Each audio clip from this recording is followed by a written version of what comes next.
नमस्कार. आपला महाराष्ट्रच्या आजच्या भागात मी वेदश्री दवणे आपल्या सगळ्यांचं मनापासून स्वागत करते.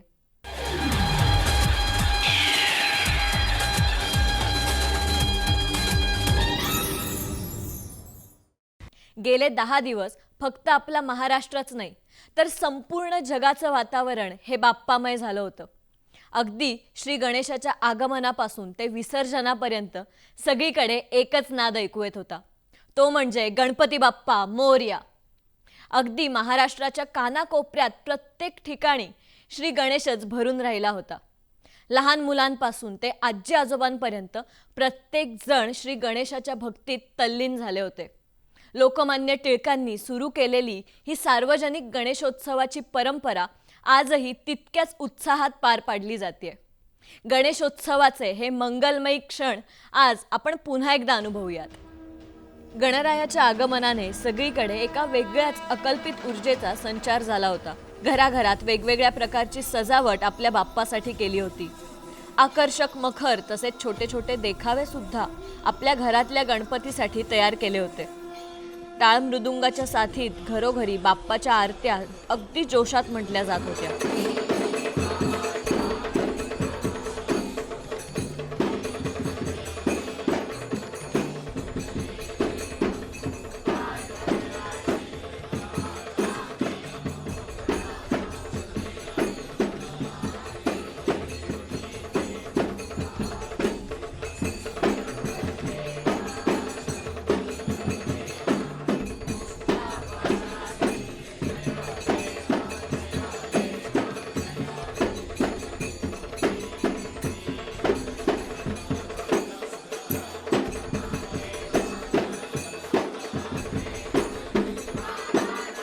गणेशोत्सव नुसता शहरांपुरता मर्यादित नाहीये, तर गावोगावी सुद्धा धूमधडाक्यात हा साजरा केला जातो.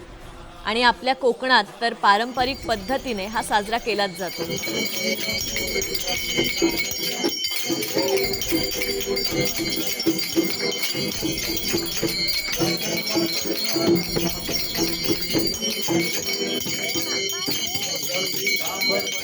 विद्येची देवता श्री गणपती गजानन ह्या आमच्या घरामध्ये आमच्या माहितीप्रमाणे सांगितलं तर पूर्वीपासून आमच्या माहितीप्रमाणे किंवा आमच्या आई वडील आजोबा यांनी सांगितल्याप्रमाणे पूर्वीपासून हा उत्सव साजरा केला जातो.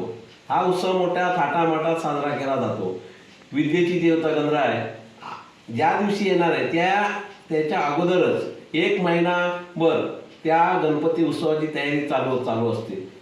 सगळी तयारी केल्याच्या नंतर आपल्याला त्या दिवसाची आपण आतुरतेने वाट पाहत असतो, ज्या दिवशी गणरायाचं आगमन होतं. हा जो उत्सव आहे तो माझ्या घरामध्ये मोठ्या उत्साहात माझ्या सर्व कुटुंब एकत्र येऊन एकोप्याने साजरा करतात. उंबर्डे गाव, तालुका वैभववाडी, जिल्हा सिंधुदुर्गात घराघरात विराजमान झालेल्या गणरायाची भजनाच्या साथीने आराधना केली जाते.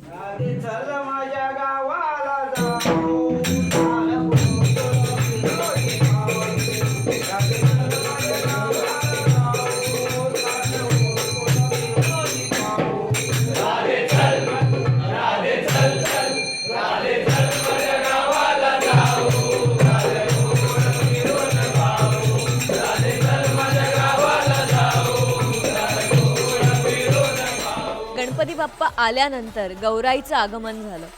घराघरात गौरीचं तितक्याच जल्लोषात स्वागत केलं गेलं.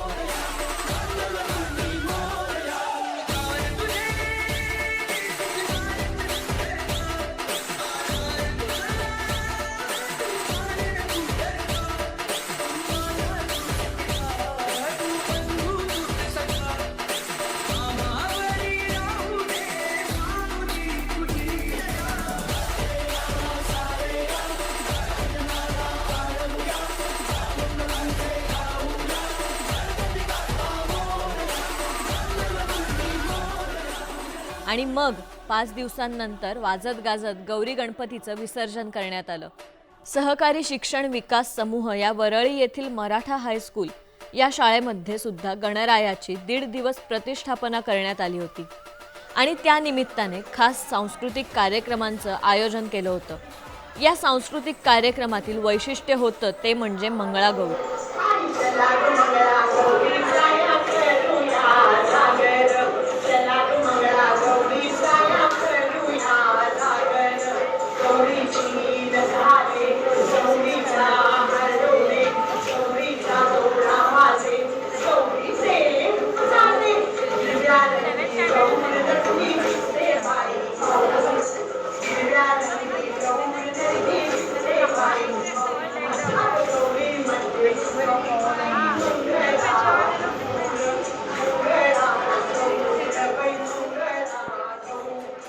दुसऱ्या दिवशी बाप्पाचं वाजत गाजत विसर्जन करण्यात आलं. लवकर या मोरया. सार्वजनिक गणपतीच्या दर्शनाला सुद्धा भक्तांच्या भल्या मोठ्या रांगा दिसून येत होत्या.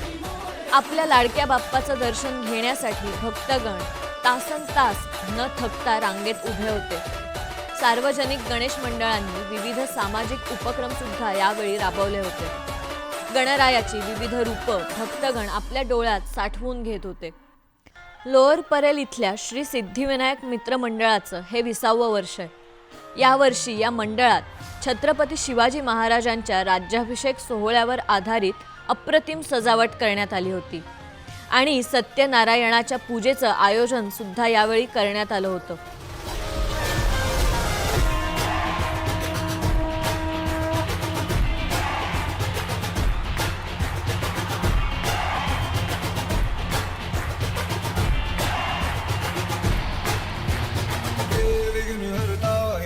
विघ्न हरता सहस्र भक्त जन का तू एक करता धरता द्वेष मुक्त मन हो तू जिसमें वास करता इसीलिए तो सबसे पहले बोले बप्पा मोरे हरे.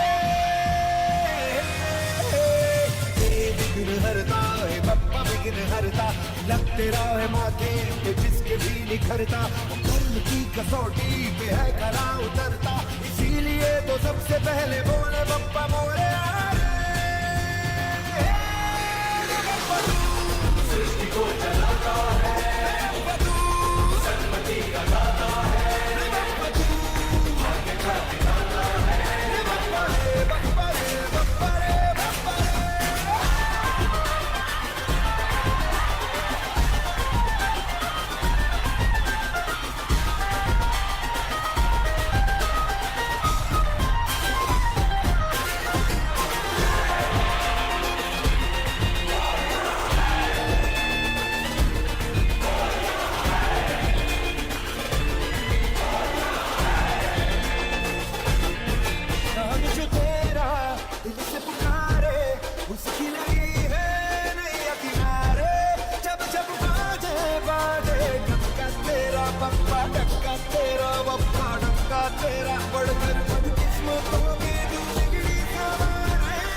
पाप का हो मग जहां पे धरता अचल तेरा तमस में भी है प्रकाश भरता इसीलिए तो सबसे पहले बोले बप्पा मोरे. आपल्या लाडक्या बाप्पाला निरोप देण्यासाठी दरवर्षीप्रमाणे यावर्षी सुद्धा जनसागर उसळला होता आणि गणपती बाप्पा सागराच्या कुशीत विसावत होता. आपल्या लाडक्या बाप्पाला निरोप दिल्यानंतर घेऊयात एक छोटीशी विश्रांती. कुठेही जाऊ नका, बघत रहा आपला महाराष्ट्र.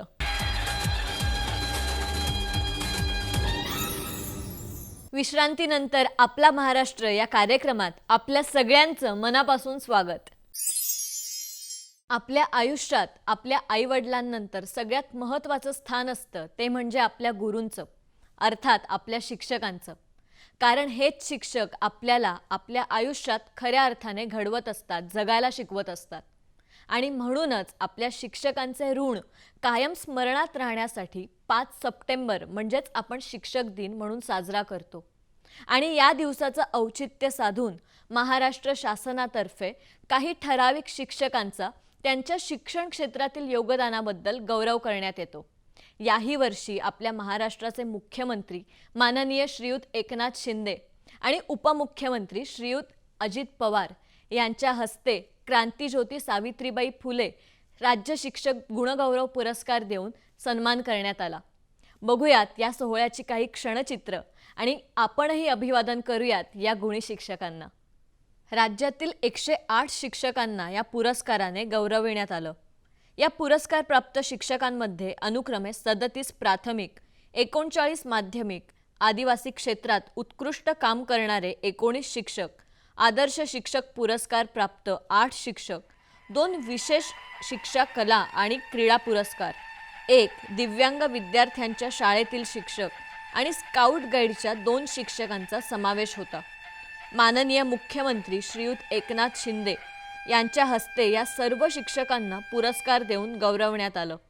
शिक्षक काय करू शकतो? जसं मुलाला घडवू शकतो, आकार देऊ शकतो, तसं ठरवलं तर बरंच काय करू शकतो. त्यामुळे एक तरुण पिढी घडवणारा, देश घडवणारा हा शिक्षक आहे आणि त्याचं प्रत्येकाच्या आयुष्यामध्ये अनन्यसाधारण महत्त्व आहे. आपण पाहतो की प्रत्येकाच्या आयुष्यामध्ये शिक्षकाचं महत्त्व फार आहे, गुरुजनांचं महत्त्व फार आहे आणि म्हणून सावित्रीबाई फुले, महात्मा ज्योतिराव फुले यांचं कार्य या शिक्षण क्षेत्रामध्ये मला आपल्याला सांगण्याची आवश्यकता नाही. आणि आज त्यांच्या नावानेच आपण क्रांतीज्योती सावित्रीबाई फुले राज्य शिक्षक गुणगौरव पुरस्कार देतोय. हे त्यांचं योगदान आहे म्हणून. आणि आज अनेक लोकांना पुरस्कार या ठिकाणी मिळतील, कारण एक समाज घडवण्याचं काम आपण करता. शिक्षणाचं महत्त्व देखील आपल्या सगळ्यांच्या जीवनामध्ये खूप मोठं आहे. शेवटी या स्पर्धात्मक युगात पुढे जायचं असेल तर शिक्षण महत्त्वाचं आहे. आपण नेहमी म्हणतो गुरुर् ब्रह्मा गुरुर्विष्णू गुरुर्देव महेश्वरा गुरुर साक्षात परब्रह्म तस्मै श्री गुरवे नमः. गुरुला एवढं मोठं स्थान भारतीय संस्कृतीमध्ये का दिलं? याचं कारण आहे की पुढची पिढी हे तुम्ही घडवत असता आणि म्हणून जे स्थान तुमचं या समाजामध्ये आहे हे स्थान कोणीही घेऊ शकत नाही आणि म्हणून तुमच्याबद्दल नेहमी आदर असतो. शिक्षणाचा केंद्रबिंदू हा विद्यार्थी असतो आणि विद्यार्थ्यांना घडवणारा शिक्षक असतो आणि म्हणून जेव्हा मी शिक्षण मंत्री झालो त्याला ठरवलं की सर्वात अगोदर शिक्षकांचे प्रश्न सोडवायचे. शिक्षक दिनाच्या निमित्तानं आपण सगळेजण आज या ठिकाणी जमलोय आणि या राष्ट्रीय शिक्षक दिनाच्या राज्यातल्या जनतेला मी मनापासून शुभेच्छा देतो. ज्यांचा जन्म आपण राष्ट्रीय शिक्षक दिन म्हणून साजरा करतो ते भारताचे माजी राष्ट्रपती, उत्तम शिक्षक, विद्वान, विचारवंत डॉक्टर सर्वपल्ली राधाकृष्णन यांच्या कार्याचं स्मरण करून त्यांना देखील वंदन करतो. डॉक्टर सर्वपल्ली राधाकृष्णन यांच्या विचारामधून आपल्या सर्वांना राष्ट्र विकासाची प्रेरणा मिळते. त्यांच्या मते खरा शिक्षक तोच असतो जो आपल्या शिष्यांना उद्याच्या आव्हानांच्यासाठी तयार करत असतो, आपल्याला स्वतःबद्दल विचार करायला मदत करतो. डॉक्टर राधाकृष्णन यांचे हे विचार सर्वांनी आत्मसात केले पाहिजेत. त्यानुसार आपलं अध्यापनाचं कार्य देखील तुम्ही सगळ्यांनी सुरू ठेवलं पाहिजे, अशा प्रकारची विनंती मी आपल्या सर्व सहकाऱ्यांना या निमित्तानं करतो. राज्यातल्या शैक्षणिक विकासाला गती आणि शिक्षण प्रक्रियेला दिशा देण्याचं कार्य राज्यातल्या शालेय शिक्षण विभागामार्फत सुरू आहे आणि शालेय विद्यार्थ्यांच्या ज्ञानाबरोबरच त्यांचं सामाजिक भान वाढलं पाहिजे यासाठी विविध उपक्रम आपण राबवतो. दरवर्षी क्रांतीज्योती सावित्रीबाई फुले राज्य शिक्षण गुणगौरव पुरस्कार देऊन गुणवत्ता शिक्षकांचा सत्कार करतो आणि त्यांना अधिक चांगलं काम करता यावं यासाठी प्रोत्साहन देत असतो. त्यांच्या पाठीवर पुरस्कारारूपी कौतुकाची शाबासकीची थाप ही त्या ठिकाणी मारतो. आणि शालेय शिक्षण विभागाच्या चांगल्या उपक्रमाबद्दल देखील मी विभागाचं कौतुक करीन. अध्यापन करणाऱ्या शिक्षकांना सन्मानित करण्यात येतं, त्यांचा गुणगौरव केला जातो. ही सर्वांच्या दृष्टीने अभिमानाची बाब आहे. नुकतेच आपल्या सगळ्यांकडे श्री गणेश येऊन गेलेत आणि श्री गणेश ही तर विद्येची देवता आहे. आणि सप्टेंबर महिन्यातले 5 सप्टेंबर आणि 8 सप्टेंबर हे 2 दिवस शिक्षण क्षेत्रासाठी अतिशय महत्त्वाचे ठरतात. कारण 5 सप्टेंबरला आपण शिक्षक दिन आणि 8 सप्टेंबरला साक्षरता दिवस आपण साजरा करतो.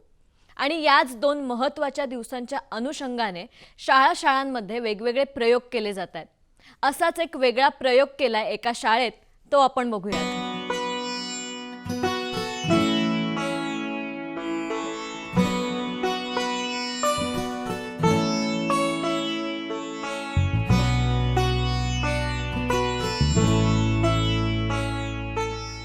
शिक्षणाच्या संदर्भात रचनावादी शिक्षण विचाराची चर्चा आणि प्रयोगशील उपक्रम गेली अनेक वर्ष होत आहेत.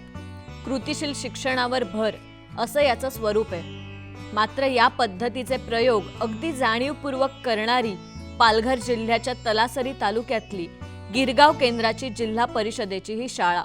Last 3 years I joined this class. Miss Vindhya madam taught me on mobile phone. This class I study poems, stories and lessons and grammar. My friends also joined this class, but they have different volunteer teachers. This class very helpful in my study. I can speak, read easily and feel fearless about English. आमच्या शाळेच्या परिसरातील पालक हे सर्वसाधारण असून ते कंपनीत किंवा बोटीत काम करतात. त्यांच्या मुलांच्या पुढे तेच आदर्श असतात. मोठे झाल्यावर कंपनीत किंवा बोटीत जाणं हेच स्वप्न त्यांच्या मुलांचंही असतं. परंतु आम्हाला कला, क्रीडा व शिक्षणाच्या मदतीने ह्या परिस्थितीत बदल घडवायचा आहे. त्यासाठी आम्ही त्यांच्यापुढे वेगवेगळे आदर्श ठेवण्यासाठी विविध उपक्रमांचं आयोजन करत असतो. त्यात विविध क्षेत्रातील अधिकारी, व्यावसायिक यांना शाळेत आमंत्रित करून तुम्हीही तसे घडू शकतात हा विश्वास निर्माण करतो. तसेच अमोददादा जोशी यांच्या मदतीने शाळेत रीड अ स्टोरीच्या माध्यमातून देश व विदेशातून मुलांना फोनवर इंग्रजीतून संवाद साधला जातो. तसंच विविध देशाचे पर्यटक यांच्या भेटी शाळेत घडून आल्या जातात. दर शनिवारी दप्तराईंना शाळा उपक्रमात विविध विषयांवर प्रश्नमंजुषा घेतली जाते. व्यायामाचे महत्त्व समजून त्यात योगासनं, मुक्त हालचाली, कवायत प्रकार तसेच वाचनासाठी इतर साहित्य उपलब्ध केले जातात. कलेमध्ये आवड निर्माण होण्यासाठी विद्यार्थ्यांना वेगवेगळ्या चित्रकला स्पर्धांमध्ये बसवलं जातं. त्यामध्ये त्यांना वारली चित्रकला तसेच मातकाम, कागदकाम याच्यातून विविध असे कौशल्य शिकवले जातात. आपल्या लाडक्या बाप्पाला निरोप दिल्यानंतर घेऊयात एक छोटीशी विश्रांती. कुठेही जाऊ नका, बघत रहा आपला महाराष्ट्र.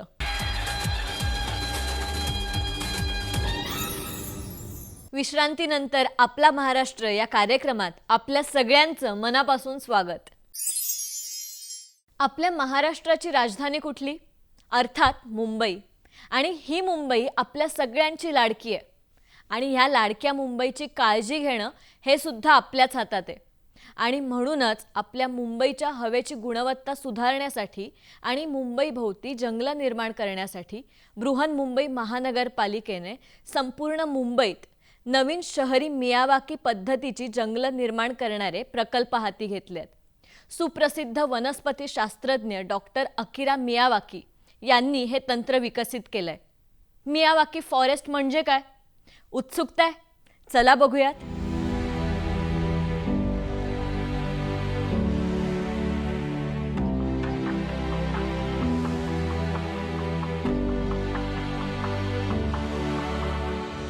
मर्यादित जागा असलेल्या शहरी भागातही कमी कालावधीत घनदाट स्थानिक जंगलं निर्माण करण्यासाठी हे तंत्र विकसित करण्यात आलंय. हे हवेची गुणवत्ता सुधारण्यास, बेटांची उष्णता कमी करण्यास आणि एकूण शहरी वातावरण सुधारण्यास मदत करतं. मियावाकी हे असं तंत्र आहे जे काही वर्षांच्या आत ओसाड जमिनींनाही समृद्ध वैविध्यपूर्ण जंगलांमध्ये बदलू शकतं. हवामान बदलाशी संबंधित समस्यांचे निराकरण करण्याच्या उद्देशाने बृहन्मुंबई महानगरपालिकेने संपूर्ण मुंबईत नवीन शहरी मियावाकी शैलीतील जंगल विकसित करण्यासाठी प्रकल्प हाती घेतलेत. BMC गार्डन विभागाचे मुख्य अधीक्षक जितेंद्र परदेशी म्हणालेत, अकिरा मियावाकी या जापनीज सायंटिस्टने ही पद्धत शोधून काढली. देशी प्रजातींची जास्तीत जास्त झाडे लावण्यासाठी कमीत कमी जागेत जास्तीत जास्त झाडं लावण्यासाठी ही पद्धत अवलंबण्यात येते.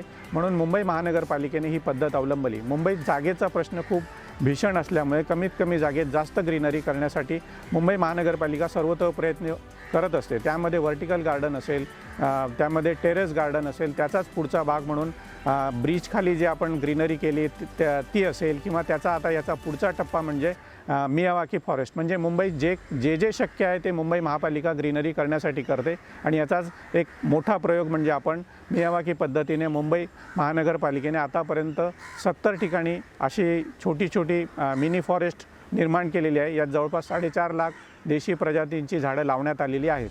हमारे घर के पास में ही एक बड़ा BMC का गार्डन है, तो मैं और बहुत सारे लोग यहाँ पर वॉक के लिए आते हैं, इवन बाहर से भी लोग इधर आते हैं.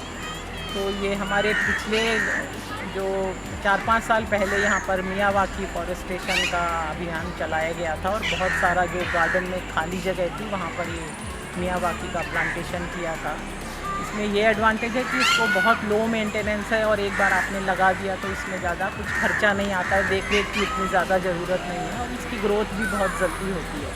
तो बॉम्बे जैसे शहर में जहाँ खुली जगह का बहुत ही कमी है, वहाँ पर मियावाकी फॉरेस्टेशन मेरे हिसाब से वही एक आंसर है जो कि हमारी प्रॉब्लम को सॉल्व कर सकता है. इससे जो बादल जिसमें वाटर रहता है, यानी कि पानी बरसाता है, उसको वो अट्रैक्ट करता है. जैसे कि पहाड़ है तो जो जाता है क्लाउड्स, तो वो उसको रुकता है, और उससे वहाँ टेम्परेचर ठंडा रहता है, तो उससे ऑटोमेटिक रेन होता है. तो ये रेन हार्वेस्टिंग प्लांट्स बोले जाते हैं. और वो सब ढूंढ के ये सब गार्डन ये यहाँ पे बिछाया गया. जब भी लाए थे तभी छोटे से थे, अभी they have picked up their size, end people actually believe that is वो उसको इफ़ेक्ट करता है जिससे बरसात ज़्यादा हो. इंटेंशन यही था कि 2 चीज़ है, इससे कम से कम ग्रीनरी बढ़ता है, सो मैनी लीव्स, यानी ऑक्सीजन लेवल भी हाई होगा. आता वेळ झाली आहे आपला महाराष्ट्र या कार्यक्रमाची सांगता करण्याची. आजचा भाग तुम्हाला आवडला असेल याची मला पूर्ण खात्री आहे. अशाच इंटरेस्टिंग घडामोडींसह आपण पुन्हा भेटणार आहोत पुढच्या भागात. तोपर्यंत नमस्कार.